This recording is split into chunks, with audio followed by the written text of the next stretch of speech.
now we just push it there. Good evening and welcome to the Revere School Committee meeting. It is April 19th, 2022, and it is 6 p.m. We'll start our meeting with the Pledge of Allegiance. Please rise. I pledge allegiance to the flag of the United States of America and to the republic for which it stands, one nation, under God, indivisible, with liberty and justice for all. Have a roll call, please. Mrs. Bronson Rizzo, Here. Mr. Ferranti, Here. Mrs. Gravellisi, Here. Mr. Kingston, Here. Mrs. Milbury Ellis, Here. Miss Ty, Here. Mayor Arrigo. Okay, unfortunately, we have no recognitions tonight, so we'll move on to the consent calendar. Do we have a motion to take something off the consent calendar? So moved. So moved. Mr. Ferranti, second. Ms. Milbury Ellis, and what are we taking off, you want to say? Mr. Franti wanted to make a motion to take off the donation from Project Bread. Okay, now that we're taking that off, we have a motion by Mr. Ferranti and second by Ms. Milbury Ellis. Do we have a motion to accept the consent calendar? Did you want me to read about the donation? You took it off. So moved, Madam Chair. Thank you, Ms. Ty. Second, Second. Mr. Ferranti. And can we read the communication? Yes, thank you. Okay, this is a communication from Project Bread. School committees in cities and towns and regional district school committees may accept grants and gifts for educational purposes from the federal, state, and municipal government and agencies thereof. This donation comes from Project Bread in the amount of $3,500. The communication says, "Thank you, Cheryl. Thank you for the work you do for the students accessing free school meals. Project Bread is pleased to award Revere Public Schools with a 21-22 school meal support grant for $3,500. So do we have a motion to accept that donation? Second. Ms. Time, Mr. Ferranti. I just want to say this food insecurity grant is just wonderful. The work that they do at Project Bread, undeniably so needed. And the work that Cheryl Cole, food director, I can't say enough about her since she's come on. These grants can be used for anything between school gardens, school breakfast equipment, summer eats program, so many things this money can go to, and I'm sure we're all equally grateful for the work that Project Bread does and also for this donation. Next one, student representative report. Our student rep is not here today, but Dr. Kelly will fill us in on some of her great information.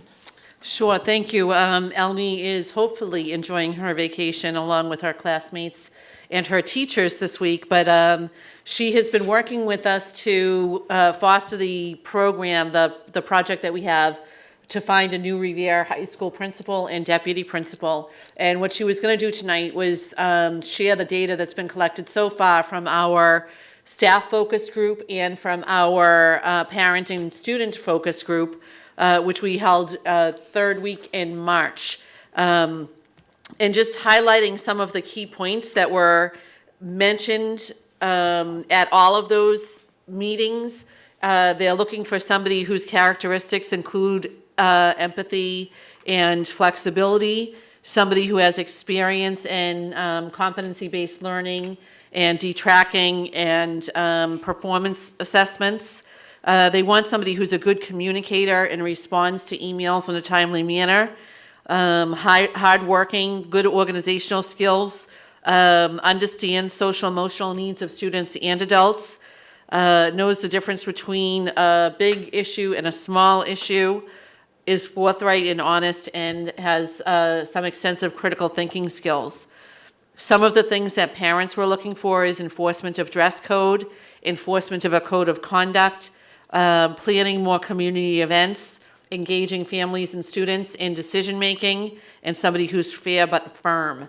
And all of these traits are important to everybody, and all of this information will be shared with the community. It's already posted on our website, but we've also engaged the Collins Center, as you know, to help us with this search. And they're going to do a second round of surveys and focus groups with teachers and students and parents, and I'll have more information on that coming up later in the meeting.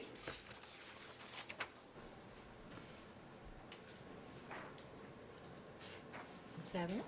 Yes. Okay. Next portion is public speak.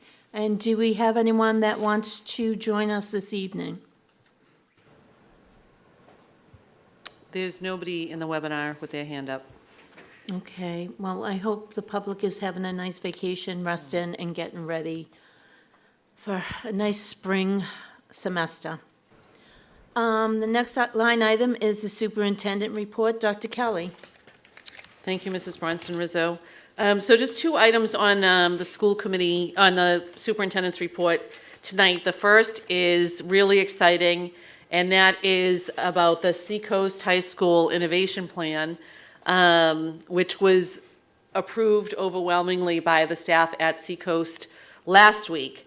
So the next step would be for this committee to review the plan, and assuming you're on board with it, I know that Dr. Mulligan and her team did a large presentation a couple months ago, but they're hoping that you'll give them your support at your May meeting.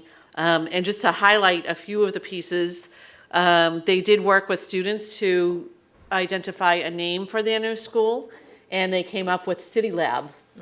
So that would be the name of the new school. The school is really, I would say, structured on three pieces. One is the regular, more routine part of the day that you would expect to see in any public high school. But coupled with that, what's a little bit unique is internship experience in different fields of practice. And Dr. Mulligan and her consultants at Digital Ready and other teachers have already been working to line up those partnerships so that students will have some great opportunities to explore different career fields while they're still in high school. And then the third component is dual enrollment, so that the students are earning college credit as they complete their high school career. They're still looking to serve students who are typically on the periphery of our traditional high school experience. So they're still looking for students who are overage, undercredited, and just struggle in a traditional learning environment.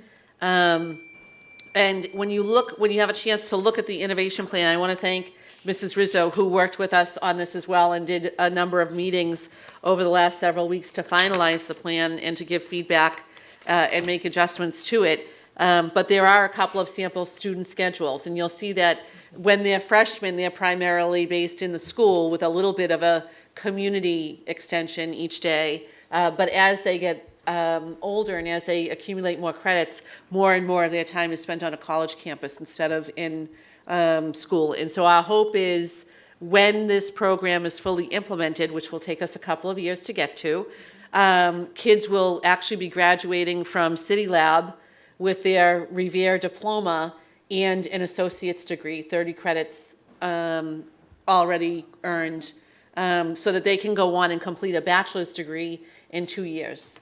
So it's a pretty exciting program. I do want to thank the teachers, especially who were the backbone of this design process and who really helped define what the innovation plan would look like. But of course, Dr. Mulligan as well, who demonstrated her leadership in bringing them through that. The other thing that I'll draw your attention to is as you move further through the innovation plan around page 42, you'll see that they're redefining some roles and positions. And there are no additional staff members anticipated in this plan right now. They can staff this program with their existing staff, but what will happen is that some of the staff members will see their job change a little bit. So for example, there's a partnership learning leader who's going to be part-time in the classroom and part-time outside of the classroom, working with kids, mentoring kids. Teachers will have part of their day where they might be anchored in the school, and then part of their day where they're out visiting students at their internship, working with the internship partners and making sure students are properly supported so that they can be successful in those programs. So just really an exciting foray into some really innovative educational thinking. And, you know, from my own perspective, I look at this as possibly a pilot for what high school could become for all students in Revere. Dr. Kelly, I just want to reiterate what you said earlier. The work that Dr. Mulligan put in is amazing. The woman truly is amazing. And people that she brought in, former colleagues of herself, have been so helpful. But I am really impressed with our staff as they came together. They are just trying to do what they feel is best for our students and what they may need. And I'm just so impressed with the whole program, and I'm looking for, I know Dr. Mulligan has talked to Desi too, and they're hoping to, this works out wonderful, and then they can use it and highlight it through other districts too. So I'm looking forward to this a lot. Ms. Milbury Ellis, I apologize. No worries. Dr. Kelly or Mrs. Rizzo, do you foresee that once this program gets up and running, that it will be available, like students will be able to apply to get into it, or is it just going to be restricted to the students who are now placed in Seacoast? No, there will be new students invited. In fact, there's a team from Seacoast who is going around to the 3 middle schools to talk to students about the program. And they're looking to enroll 40 new students from Excellent. our middle schools into the program in September. Oh, that's great. Thank you.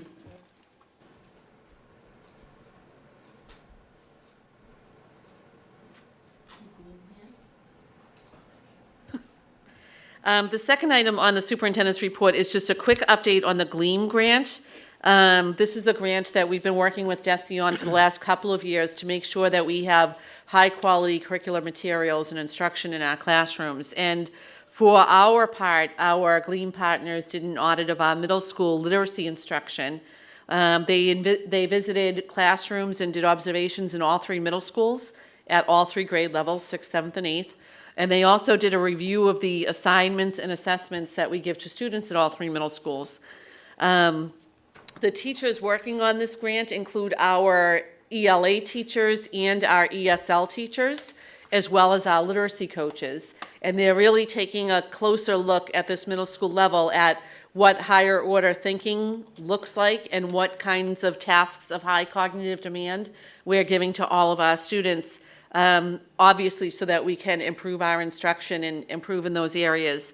And they're in the process of reviewing the data that was collected last month, and they will have a more extensive report for the committee at their June meeting, including some next steps that they feel like we should take to strengthen instruction.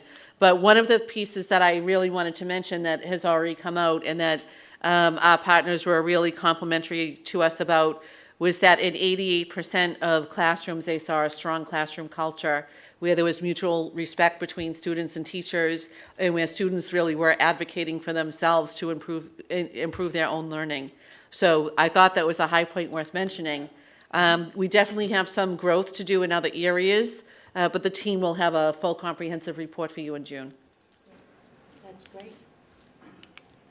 Okay, next item would be hearings, and we have none, but we will be having some come up next month, so we'll be ready. And report of the subcommittees.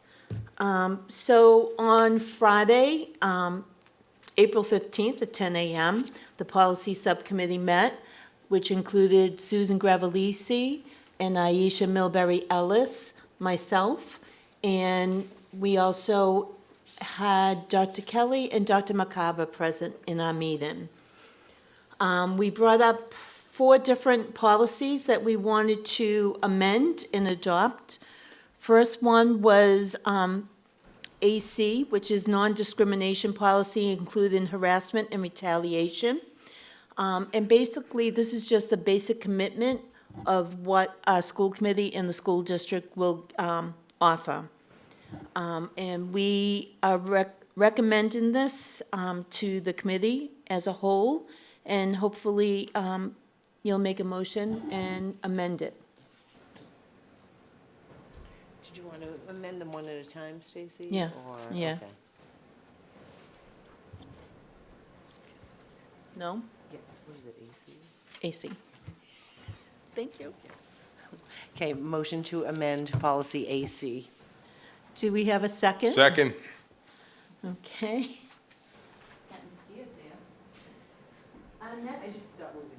Okay, sorry. The next one was AC-R, and at this, we decided to table it. I'm waiting to get some clarification from MASC on it. It also has the same title, and it also seems similar to another one that we have in our books already. So for right now, I am requesting to table this amendment. Okay, motion. Oh, Ms. Tyfer first, and second. second by Ms. Gravellisi. Third would be ACAB. It's a sexual harassment policy, which we had something very familiar, but this really, the nut and bolts. It really highlights many, I'm trying to pull it up, I'm sorry. ACAB, okay. So it's all the community members from the school feel free of harassment, including sexual harassment. The members of the school community include the school committee, employees, administration, faculty, staff, students, volunteers in the schools, and parties contracted to perform work for the Revere Public Schools. In this, it would include the notice of sexual harassment, the due process for protections, and also the record-keeping requirements. And this was recommended favorably by the Policy Subcommittee.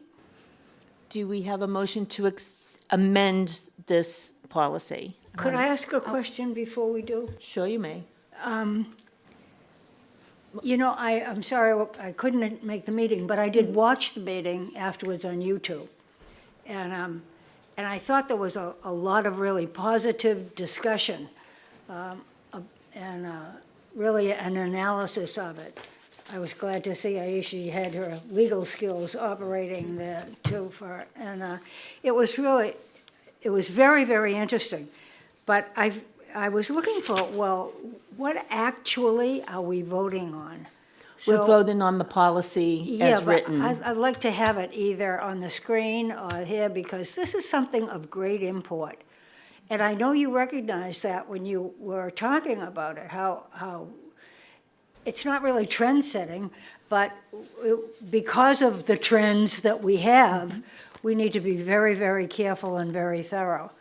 So I would actually like to postpone this until we see, I don't know how anyone else feels, but that I didn't feel comfortable without having the thing either right up here in front of me or in writing, so Well, that, Ms. Ty, this was sent out prior to the meeting to everyone. All But of these didn't were you sent make some out by the changes? superintendent's office. but I saw, oh, I didn't get it, Yeah. no. And also, we I already. knew you were sending it out to the committee, but, No, it was sent out with the notice that we were having the meeting also.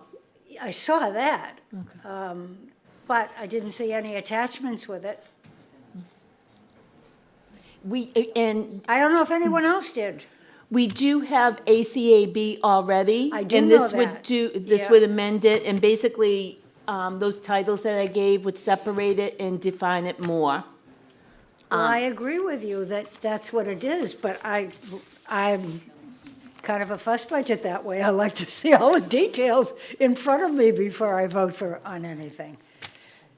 And I don't know whether the people who are on the committee just got it, but no, I did not get it. I know I didn't. You didn't send it did to you get me, so, I don't, Michael? Michael said he's got it. John doesn't recall. I think it was Rosanna, or, I don't know, one of them, because Robin didn't come back till Friday. I just think this is too important.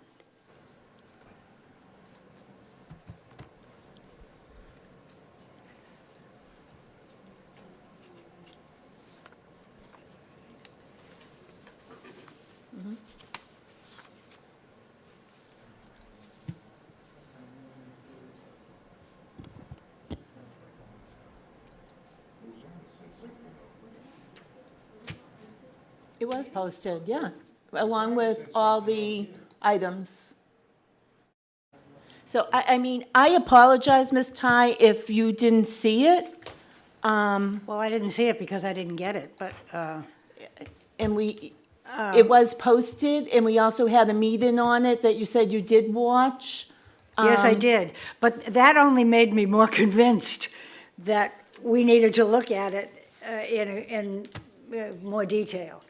Well, mean, I thought- I I thought really the would have meeting was appreciated if you had excellent. contacted and said that you needed more detail prior to the meeting. Well, unfortunately, it was only today that I looked at it, so I had been otherwise occupied. So, So I am also going to entertain a motion to accept it. And I completely understand if someone wants to say no. I respect that very much. But with the work that was already done on Friday and discussed, I feel that that should maybe take precedence. But that's my opinion. you're entitled to it. So do we have a motion or do we table? I'll make the motion to accept it. Is there a second on the floor? Seeing none,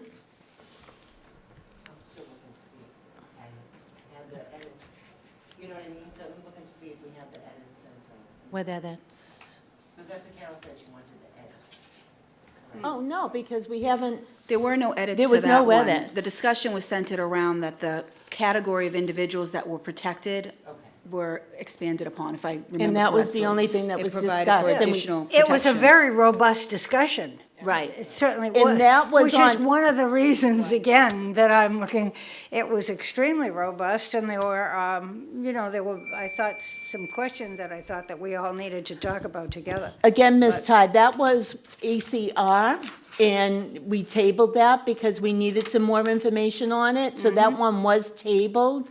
ACAB was the amendment, it's the one that we already had through Title IX. I thought that Carol thought it was edits. Then, can we go back to the motion? I'll second. Mr. Ferranti with a motion. Yes, I will make the motion to accept. I will second that. And can we have a roll call, please? Mrs. Bronson Rizzo, Yes. Mr. Ferranti, Yes. Ms. Gravellisi, Yes. Mr. Kingston, Yes. Mrs. Milbury Ellis, Yes. Ms. Ty, No. Mayor Arrigo.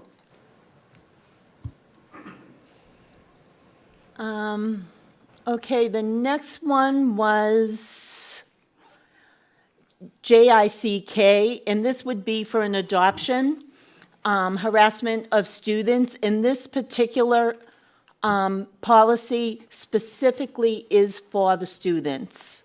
And it explains the employee-to-student harassment, the student-to-student harassment, and just those two, I'm sorry, and the harassment through the designation of the Title IX coordinator. And the policy subcommittee is making the recommendations favorably. Do we have a motion to accept? I'll make the motion to accept. And this would be for adoption, not amendments. I'll make the motion for the adoption. I'll second that. Thank you. Roll call?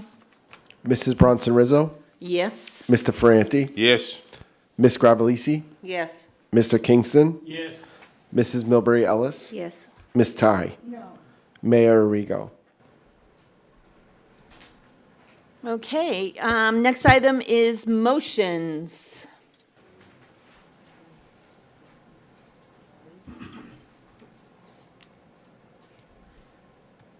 First motion is to approve the school year calendar for the 2022-2023 year. So moved, Madam. Second. Mr. Kingston? I just don't like the calendar. I feel like going back to 29th would be best. We used to go back the week before Labor Day, which we've done for years, last year or the year before, I don't recall, so we started going back even earlier. And I know I had a lot of parents reach out to me, they didn't like it very much. I realize they might not like staying a little later in June either, but I just think the week before Labor Day was what I was used to seeing the school calendar be, and that's what I'd like to see it stay. Thank you.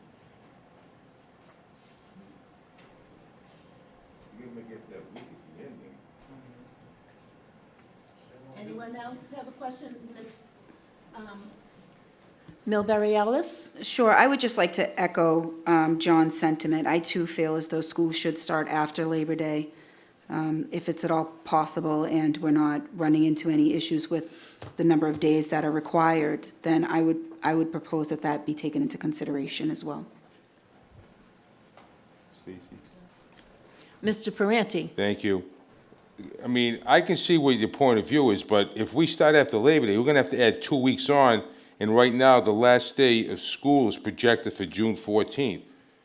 Providing you get no snow days, you're looking at possibly the 28th. I proposed the 29th, not the week after Labor Day. Okay, I'm sorry, that, I think, can I speak with him? I'm sorry. good. Mr. Kingston? Traditionally, I would say, and I think this is to Can you be, make sure to put your microphone on, John? They can't hear you. I apologize. Traditionally, we've gone back the week before Labor Day. I know that to be a fact. So the 29th, I don't have a problem with. I realize the later we start, the later we go. But I think those 2 extra days, the following week will be confusing. And I just don't think, I don't think it's a good idea, and I don't support it. I'm sorry. Thank you. Mr. Kingston, I just want to say, not all our schools went back the week before. We've had some that have gone back 2 weeks. Yes, and the same thing, I believe, But I could also add that our contractual start date is August 24th and has been for a long time. So we've typically started on the 24th or the 25th, depending on how the calendar fell. Well, then that just sums it up. There's a contract, and that's what it is. So maybe next time we're negotiating the contract, we can consider a later start date. Ms. Ty? Well, I have, I just passed to Ms. Elbury, I just passed a section that I had written at some point for the Revere Journal about why we started when we did. And so I'll just point out, it wasn't all because of the blizzard of '78, but that was the push. And on that day, I mean, when it started snowing on February 4th, and we were out of school because we had everybody here in the high school, and we went to school very few days. So it was at that point that the Department of Education said, you know, listen, for this year and this year only, you can make up the hours that are required a little bit every day, but that will never happen again. We will never give you permission to do that. And whereas 180 days had been kind of fudged sometimes, we didn't always go 180 days. They were forgiven at various times. They said from now on that will be an absolute minimum requirement, and we would like you, in fact, to go more than 180 days. So they granted the one-time waiver, and that was it. And that was only for the 77-78 school year, and never again. In the future, districts will be required to schedule a calendar with 180 school days, plus the 5 days snow days. We have to do that. And it was to be regarded as the minimum. I won't read everything. The next several winters after that were mild enough, so nobody changed it until the winter of 1992, 1993. School started on the 9th of September, 2 days after Labor Day, and we had 7 snow days. And that meant that the last day of school would be June 30th. So there was discussion. Now, I was a union officer then. I was not in administration. And even though the teachers had no right to vote on the calendar, they did. They took a vote. And I myself was on the other side at that point. But it was clear that they said no. And you could have asked any teacher why, and they said because it's easier to teach on a hot day. It's easier to teach on a hot day in August than you can never teach on a hot day in June. So the school committee favored the earlier opening, and it goes going back to 1993. Labor Day was September 6th. School began on September 1st. We had 5 snow days, and school ended on June 22nd. The only exception that I know of in all of that time was in September of 1997. That's the only exception. And after that, the practice has continued since that day and that year. And I will, So wherever you were in in the 1992 and 1993 school year, that's when it started. and I am going to say, I am one of those parents that went around. Our PTAs at that point were very strong, and because of the March snow, or it was the April 1st, we all said it was going to be an April Fool's joke. Yeah. We did have a petition of 800 parents that signed on throughout the city, and I sat right here in front of that current school, that school committee, and the members were not happy, but the next day we had a snowstorm, and they changed it. Now, even though I was really on board of having it starting before Labor Day because of what we went through, I also would say the climate has changed somewhat. And like, to bring this up right now before voting on a calendar, I would disagree, but I think it's something that should be looked at maybe for next year. You know, I don't want to see any, and then hoping that maybe Desi and the governor will look into maybe Zoom for snow days or something, seeing that we learned all this technology issues in the past 2 years, that maybe something can come out of this that is good for everyone. Right now, I would agree with this. I think this is a topic that's been brought up every single year for the past couple of years with parents, and I think we've all heard them on social media. So to start on the night that we're supposed to vote for it, I do disagree. It's something that could have been brought up during the election campaign back in September, October, whatever. But I do agree that the climate has changed and there needs to be a need to look at and review it going forward. Dr. Kelly. Thank you, Mrs. Bronson-Rizzo. The one other thing that I'd ask the committee to consider as you deliberate any kind of a change to this, whether it's next year or some point in the future, I appreciate you saying that it shouldn't be this week for September because we're halfway through planning already. But you know, one of the other things that has changed since 1993 is the advent of the MCAS assessment. Going to school the last 2 weeks in June does nothing to help kids for that. And honestly, once they finish with MCAS in the beginning of June, that's when the high school science assessment occurs. That's when we start kind of closing down and there's an informal, unspoken, things are winding down period. Right now, I don't begrudge that when students have 7 or 8 more days of school and one of them is going to be a field day or class day or senior day or whatever the case may be, and one of them is going to be, you know, some other kind of event or moving on ceremony.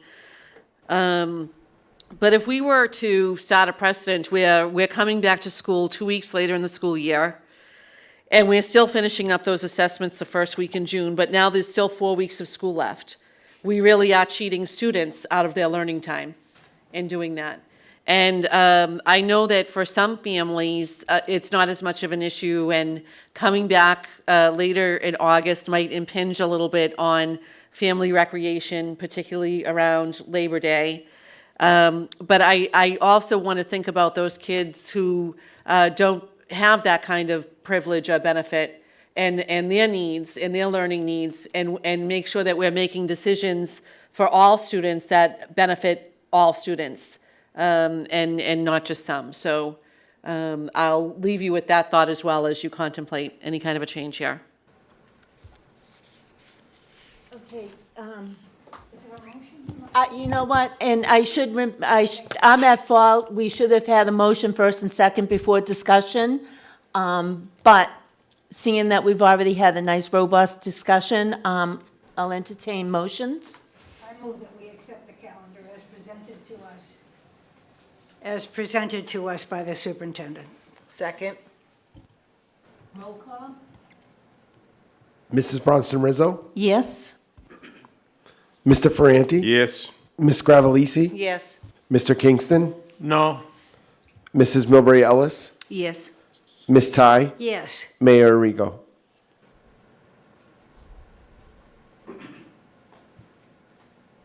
So, next item is a motion to send a letter to the legislation regarding Bill H. 714, S.314, an act relative to universal school meals. You know, I want to say Revere is lucky that we do have free meals, and breakfast, lunch. But this would also help any of the towns and cities that do not receive it. And I look at it as they supported us when we went through the charter schools, say no to charter schools, and also they supported us, I should say most of them, when we went for the Student Opportunity Act. So thinking of other children in other districts, I would like for this letter to go forth to our legislative body. Dr. Kelly? And I'll just say, you know, Mrs. Rizzo makes a really strong point that when something is good for kids, we should support it, even if it doesn't directly benefit our own students in Revere.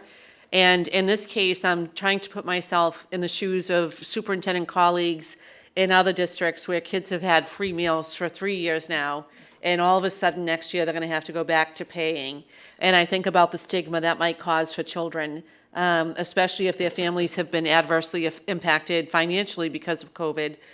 So I agree with Mrs. Rizzo that even though this isn't going to have a direct impact on the children of Revere, it will help the children of the Commonwealth, and that's part of our obligation as well.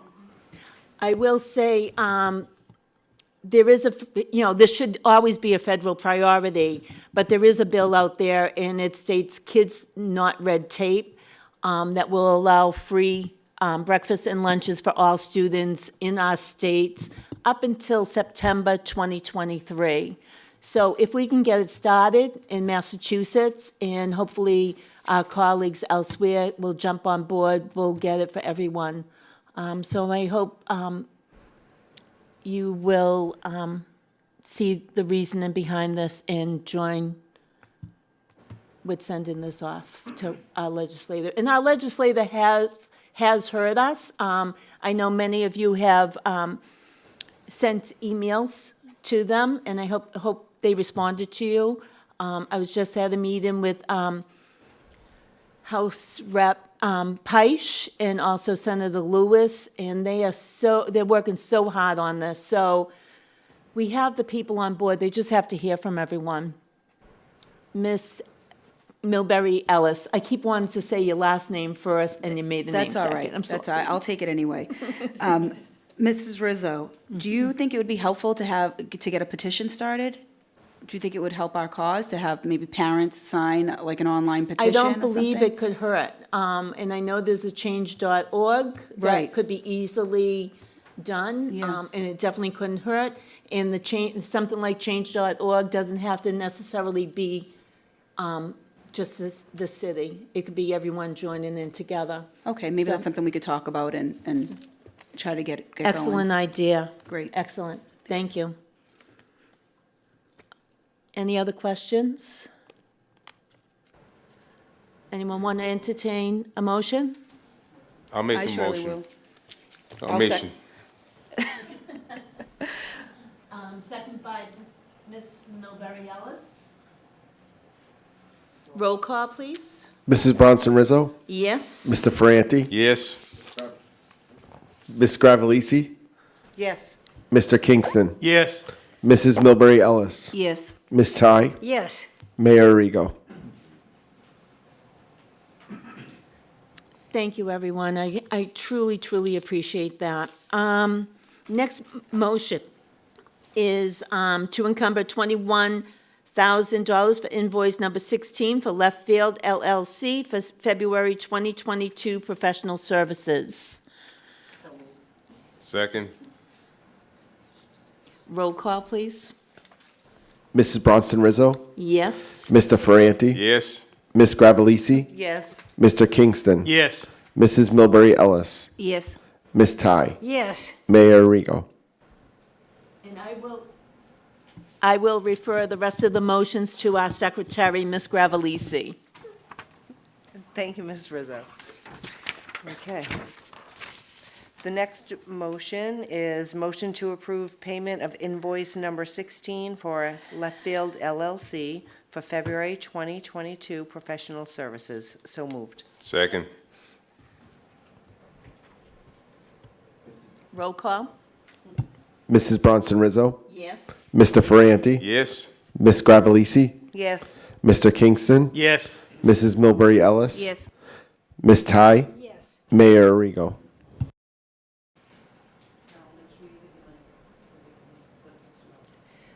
Next motion, motion to encumber $45,727.50 for invoice number 87970.00.0-12 for Perkins Eastman Architect DPC for February 2022 professional services. So moved. Second. Roll call? Mrs. Bronson Rizzo, Yes. Mr. Ferranti, Yes. Ms. Gravellisi, Yes. Mr. Kingston, Yes. Mrs. Milbury Ellis, Yes. Ms. Ty, Yes, Mayor Arrigo. Motion to approve payment of invoice number 87970.00.0-12 for Perkins Eastman Architect DPC for February 2022 professional services. So moved. Second. Roll call? Mrs. Bronson Rizzo, Yes. Mr. Ferranti, Yes. Ms. Gravellisi, Yes. Mr. Kingston, Yes. Mrs. Milbury Ellis, Yes. Ms. Ty, yes, Mayor Arrigo. Motion to encumber $17,150 for invoice number 17 for Left Field LLC for March 2022 professional services. So moved. Second. Roll call? Mrs. Bronson Rizzo, Yes. Mr. Ferranti, Yes. Ms. Gravellisi, Yes. Mr. Kingston, Yes. Mrs. Milbury Ellis, Yes. Ms. Ty, yes, Mayor Arrigo. Motion to approve payment of invoice number 17 for Left Field LLC for March 2022 professional services. So moved. Second. Roll call? Mrs. Bronson Rizzo, Yes. Mr. Ferranti, Yes. Ms. Gravellisi, Yes. Mr. Kingston, Yes. Mrs. Milbury Ellis, Yes. Ms. Ty, yes, Mayor Arrigo. Motion to encumber $90,067.50 for invoice number 87970.00.0-13 for Perkins Eastman Architect DPC for March 2022 professional services. So moved. Second. Roll call? Mrs. Bronson Rizzo, Yes. Mr. Ferranti, Yes. Ms. Gravellisi, Yes. Mr. Kingston, Yes. Mrs. Milbury Ellis, Yes. Ms. Ty, Yes, Mayor Arrigo. Motion to approve payment of invoice number 87970.00.0-13 for Perkins Eastman Architect DPC for March 2022 professional services. So moved. Second. Roll call? Mrs. Bronson, Yes. Mr. Ferranti. Yes. Ms. Gravellisi, Yes. Mr. Kingston, Yes. Mrs. Milbury Ellis, Yes. Ms. Ty, yes, Mayor Arrigo. And that is it for the motions. Thank you. Thank you, Ms. Gravellisi. We're on to old business. First one is the Revere High School Principal and Deputy Principal Search. Dr. Kelly. Thank you, Mrs. Bronson Rizzo. I'm going to share my screen. As we shared with the committee last time we met, we have been working with the Collins Center to scope out a plan for hiring a new principal and deputy principal, and we've been working closely with them. I will say that we're already a little bit behind in our timeline that we had established. We did finalize a new survey and had it translated today. So hopefully we will get that posted and out to parents and staff and students tomorrow. One of the things that we have done is, as many people know, they participated in focus groups that we did with staff already, and there were a handful of people who participated in one with families. That was less well attended, but we've taken the feedback that we got from those two forums in order to identify a list of priorities that families and staff and students have in a new leader. And what we're hoping to do is re-engage families and students and staff in additional focus groups and an online survey that the Collins Center is going to administer for us. And rather than just starting with the universe of options and characteristics and things like that, we're starting with what people have already identified as important and then asking people to help us narrow that down so that when it gets time to do the search, we'll know exactly who we're looking for. And so we are putting together a screening committee. We have a couple of parents who have already volunteered for that, who had come to that initial forum, but we're going to be looking for staff members, and I'm going to ask Dr. Perella to send an email to staff at the beginning of next week so that we can find some interested candidates who are willing to make this time commitment. It's going to be about a 20-hour commitment over the month of May. So we really need some people who are willing to roll up their sleeves and do some hard work. The screening process is going to go kind of almost like two processes in parallel. As you can see from the schedule, our priority is to get the principal candidate identified first, and then hoping that individual will be able to engage in interviews for the deputy principal the following week.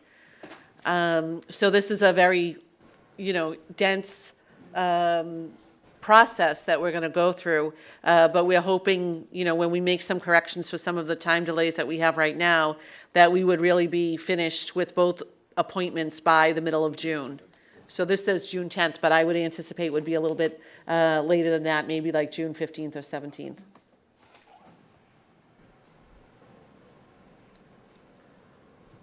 Looking forward to it. And the next item would be status of new cameras and repairs to existing ones. Yes, so we have an update on we had mentioned before the supply chain issues that we were encountering in getting the products and materials. We have now been notified that it's all going to be in the June, July timeframe, and Jonathan feels they can be installed and ready to go for next school year. Nice. And those were, just for the folks at home who might not be in tune to this, but these were the cameras at the Romney Marsh, the Wayland, the Susan B. Anthony, the Paul Revere, that the safety committee and school committee had agreed were priorities. Anyone have any questions on that? Okay, moving on to new business, the current attendance policy and detracting. Mr. Kingston, this is yours. Yes, it is. I looked at the state law for attendance, and basically it states that if you're out 8 days in a semester, that the attendance officer will literally bring you to court. And while I'm not looking so much for that, I am concerned about the number of students that aren't attending school on a regular basis. Specifically the high school, more than anything. But it is a concern. I understand with COVID this year, it might have been some relaxation of that policy. But I think going forward for next year, I think it needs to be stated loud and clear that students need to be in school, and that needs to be expressed, and the students have to understand that coming to school and being at school is their job, so to speak. And I just wanted to emphasize that. And as far as the detracking goes, I know I'm probably in the minority on that, but it's not something that I like. I attended this school and had honors classes. My children attended this school and had honors classes, and I really think it's a shame that we don't have them anymore. And I just wanted to state that for the record, because a lot of people have talked to me about it, and I agree with them, but there's only so much that, I can do on my own. But I did want to mention that I'm against detracting, and I would like to see that the attendance policy is followed to the letter. Thank you. Any comments, questions, concerns? I can comment just on the legality of the student attendance policy. Students are required to attend school if they're under 16 years of age. Once they reach 16, it's a little bit more of a challenge. There is a law that moved that age to 18, but the courts will not entertain any kind of school intervention for students that are over 16 years old. So, I'll also say that I don't think that court is a place to go when kids are disengaged with school. I think the issue is different than getting litigious. Usually students who aren't attending school have more social emotional problems that need to be addressed. And I think that as a society, we have recognized that more recently than we used to in the past, but it's going to be a little bit of a process in order to make sure that everybody has access to the services that they need. We've done a good job as a school department of increasing our number of social workers and guidance counselors, and especially multilingual guidance counselors and social workers who can work with students and help them with the transition. But we have not shied away from our responsibility of making sure that parents and families are aware when their kids are not attending school. And if the children are under 16, we do still follow the state laws and work with the Department of Children and Families and the courts to look at children requiring assistance programs and make sure that if needed, if we have a parent who's being neglectful about a young person attending school, that's addressed through the courts. So I think I'll just. Ms. Milbury-Ellis? It's also my understanding, Dr. Kelly, if I'm correct, that, during COVID in the last 2 years, that there has been some lax in some of the rules, and understandably so, but that, going forward and by the next school year, we're going to be back on track, and we'll be seeing, some of those policies being enforced a little bit more. That, at least that's my understanding of it, and that's why I think these two, the detracting and the attendance policies are issues that probably do need a lot of discussion. However, it's my understanding that these policies the attendance policy is, going to be enforced moving forward, and we're going to move away from the type of lax approach that we've given the COVID situation and the, difficulties these kids have gone through in the last 2 years. Can I speak to that? Dr. Kelly? So I think there are a couple of things that are at play here. And I think that what people are confusing is attendance policies and state laws and rules around that, and a policy that's under the purview of the school committee that we changed, and that was the automatic failure policy that we changed. And the intention was that would stay in place, that when students fail a course, only because of attendance, but they actually passed the course otherwise, that they would still earn that grade. And that was part of our equity plan to not penalize what are typically marginalized students who are negatively impacted by school attendance policies like that. And we have talked a lot about that over the last several years in our equity work. But that's different than, I think, in a problem that you've probably been hearing about from teachers at the high school who are saying that kids have interpreted that as they don't need to come to class. And we did that. This was one of the topics that came up at the teacher forum that we had a couple weeks ago when we were talking about this transition period that we're in at the high school. And that's definitely something that needs more attention and more work. And I think that, you know, with a new leadership team at the high school could focus more heavily on that and making sure communication to students makes it clear to them that they do need to be in class and that it's not okay to just be roaming the hallways. There's so much involved in all of this that, you know, it's just such a great challenge. Like when we think about coming back to school just this September for this school year, we were very unsettled and didn't know what was happening with COVID.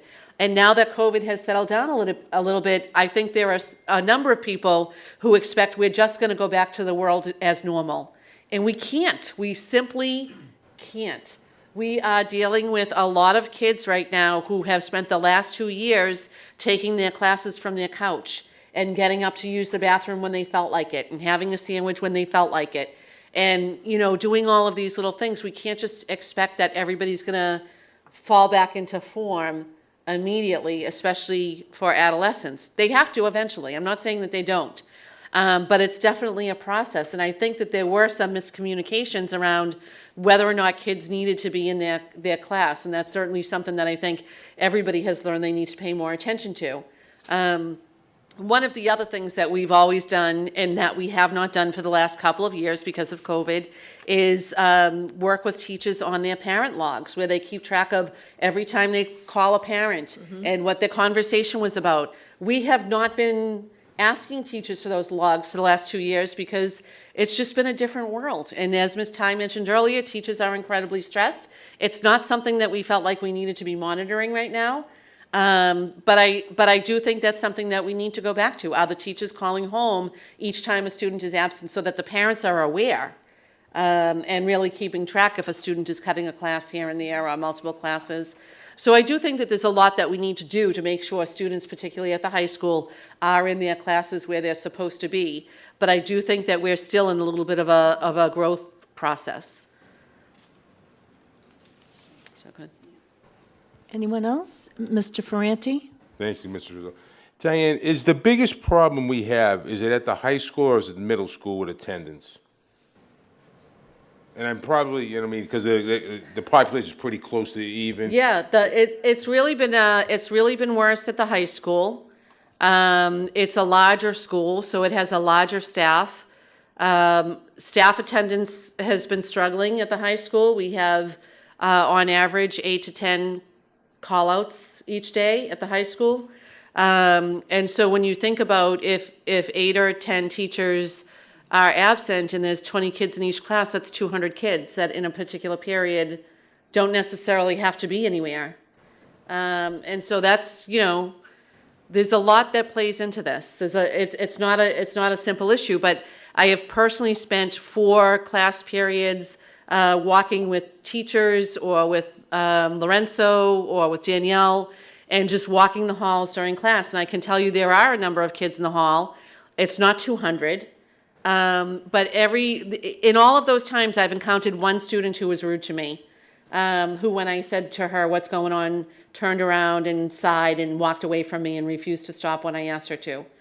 Every other student that I spoke to was pleasant and kind and not being disruptive and not being rude and just said, Miss, we're just sitting here, my teacher's absent. Or there were a couple of cases where the student said, my teacher said that we could go for a walk because we finished our work, or, you know, different things like that. There were kids who should have been in class.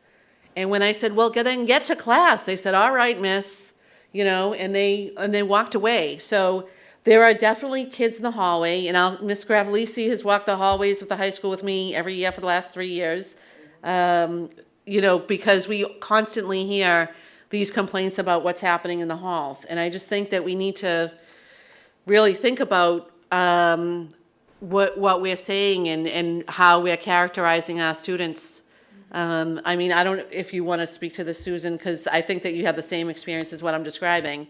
The kids were well-behaved.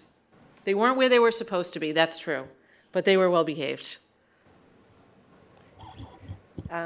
We have all heard about the problems, with attendance at the high school, and since the attendance policy has been amended post-COVID, there has been a lot of conversation about, kids aren't where they belong, and they pick and choose which class they want to go to, or, like you said, they could be absent. But I have walked the halls multiple times with Dr. Kelly and have stopped with her, asking multiple students, and again, every student was respectful. There was not, nobody was causing any problems. There was nobody vandalizing or doing anything inappropriate in the hallways or in the stairwells.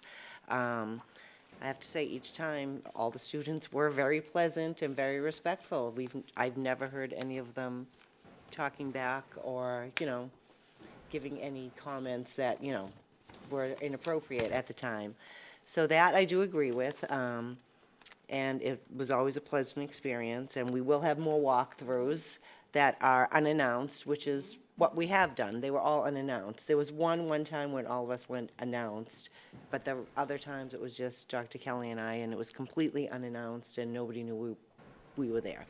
So like Dr. Kelly said, we do need to get these kids to go back to their classrooms, and it's just a hard time getting them where they want to be.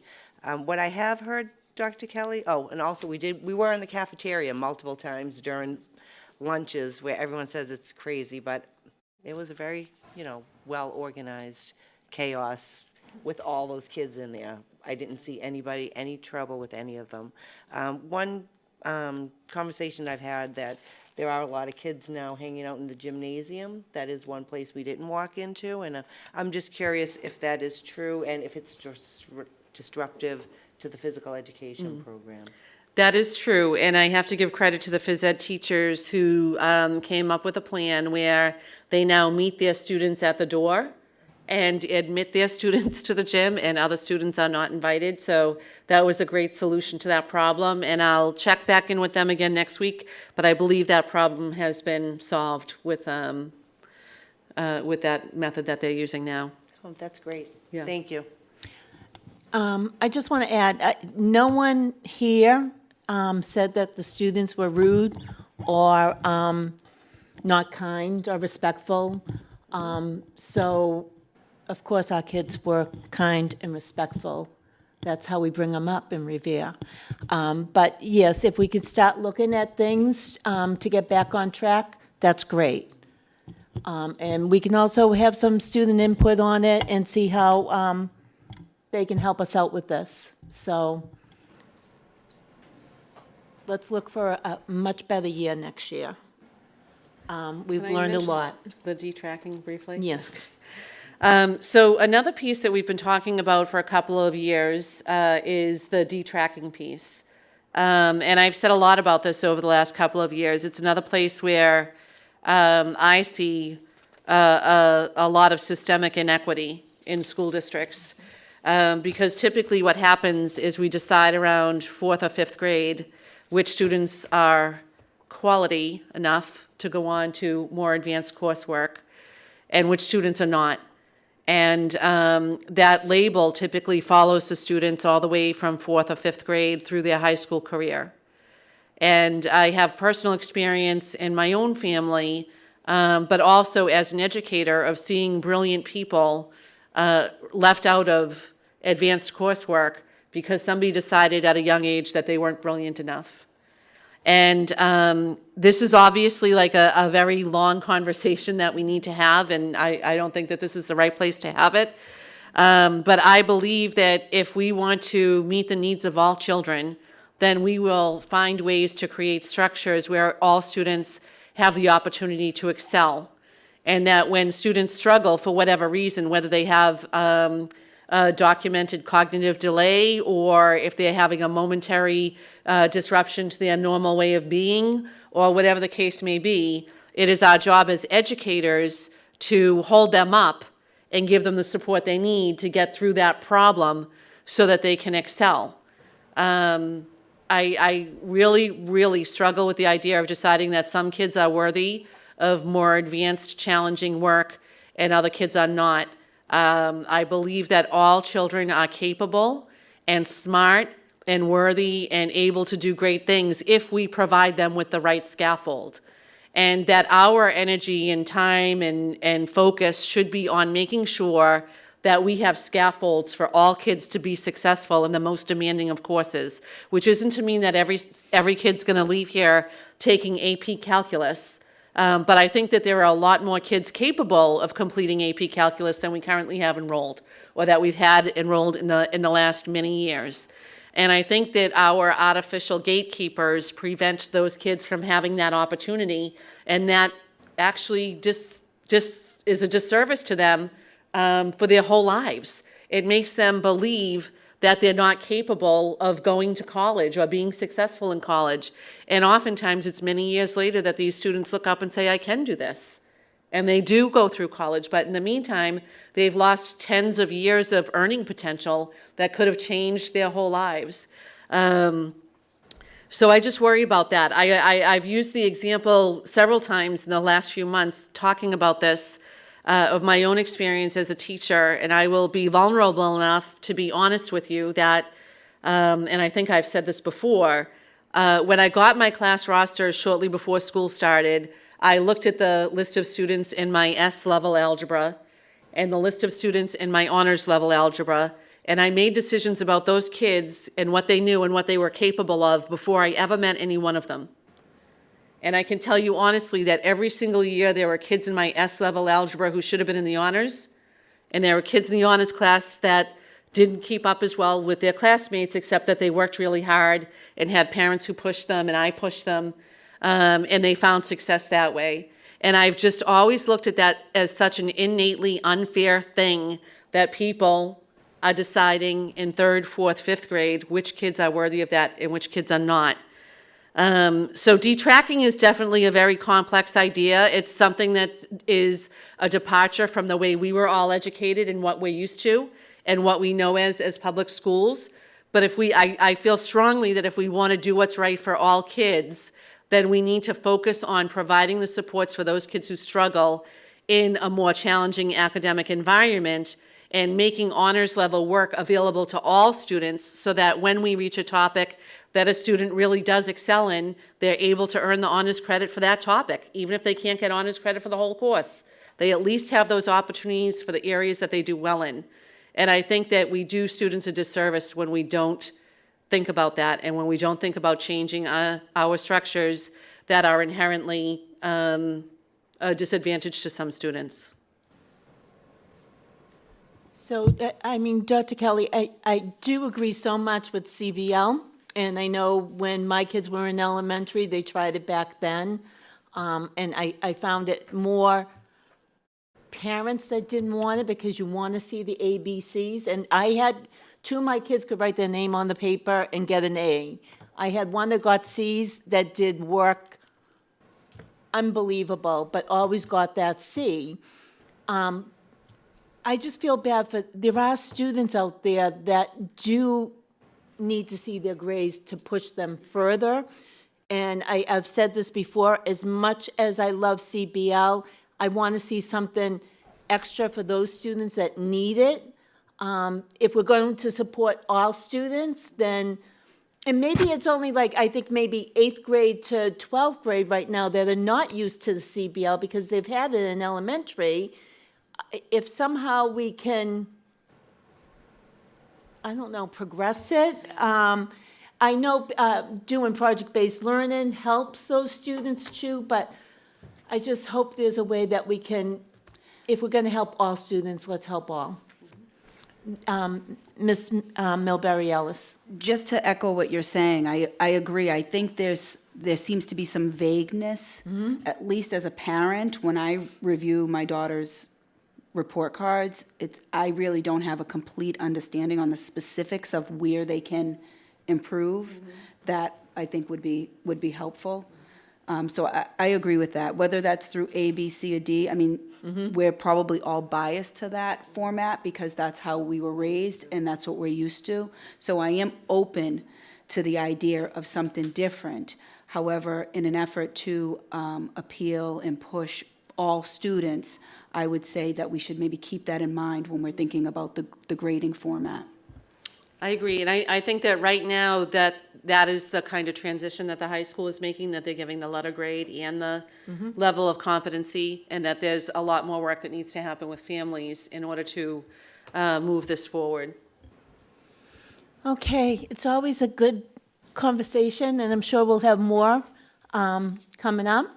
As a point of personal privilege, I'd like to bring up a couple of items, and Dr. Kelly and I had a bet that we were getting out at 7. I lost that bet. But as I said earlier, I was at a meeting with Senator Lewis and Rep. Peisch. I just want to say that they said the Chapter 70 number that's coming in is very firm. They don't see any changes to it. So that's like 10 years of being fully funded to the statutory limit. And it really helps us at the local level tremendously. Another thing they had talked about was 8.5 million going up in the homeless transportation, which is very important because as we look over the warrants each month, you can tell our numbers are very high. And the federal government is supposed to support 40%, but is currently only supporting 15 to 18%. But there is a bipartisan bill out there.